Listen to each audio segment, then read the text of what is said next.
Good morning from the Craic canal. I might have to abandon this video because it's going to start raining. I don't want to ruin my phone.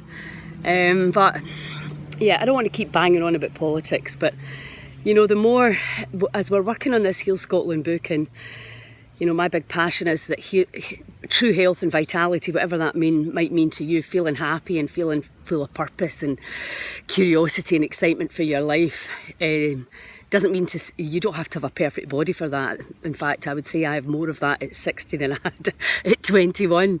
But it just seems that everything that we've learned, humming, singing, breathing consciously, being outside, community and altruism, being a strong member of your community, all of the things that we know work we're being told not to do. And I think that's one of the reasons I'm getting so triggered by it, because you wonder really how many politicians fully understand the magic of the body, understand consciousness, and understand that they can make predictions. But humans, we have a mind, we have a consciousness, we have an imagination that can change absolutely everything. And there, you know, does Nicola Sturgeon and Boris know about the tensegrity of the cells and the microtubules and what they do when they are in tune, when every one of your trillions of cells are in tune, and how you can literally connect to different data streams of information? Do they have a clue about that stuff? Does any politician? And instead of telling you how incredible your body is and the wonder of your imagination and the phenomenal power of your breath to change how you feel and what you think, therefore what you get, no mention of that. As I keep banging on, no mention of celery juice, no mention of the enormous power of vitamin D or the detrimental effects of a lack of vitamin D, which pretty much everybody in Scotland has, and I'm sure it's the same UK wide. Not because there's not enough light, but because we're inside with the central heating up full blast and our bodies are not being exposed to the 5 elements. It's really, really not rocket science. And you know, I was talking to my brothers about it yesterday. You know, if you have that kind of money where you could really address education and poverty and really help people to see and stand on their own 2 feet, because we have to get away from this nanny state. It's like, oh, we'll all just stay in our house until a vaccine's been created. And for some people that might work. But if we seriously believe the answer to our problems is Bill Gates creating another pharmaceutical drug for us, then surely we're still asleep. Can you not see the power that is out here?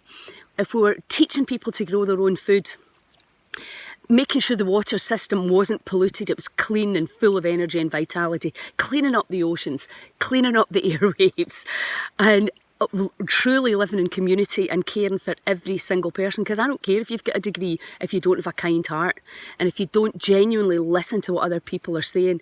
You may be scared that people are out there wanting to get back to normal, but they're equally scared, worrying about how they're going to pay their mortgage next month or next year.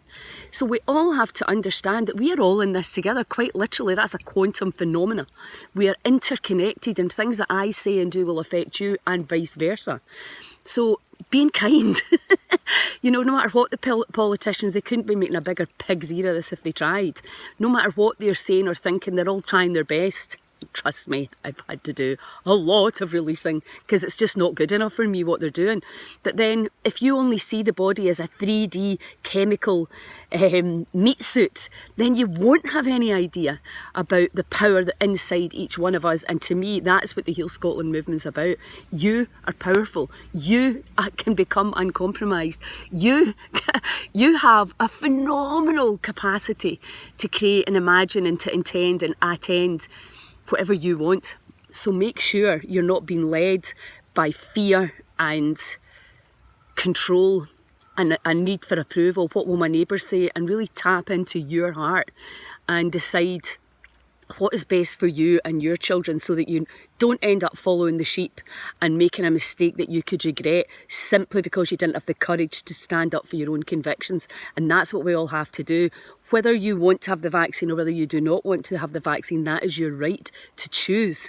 And we all have these rights. Every day we're making all these choices, but there's never been a better time now to research and educate yourself.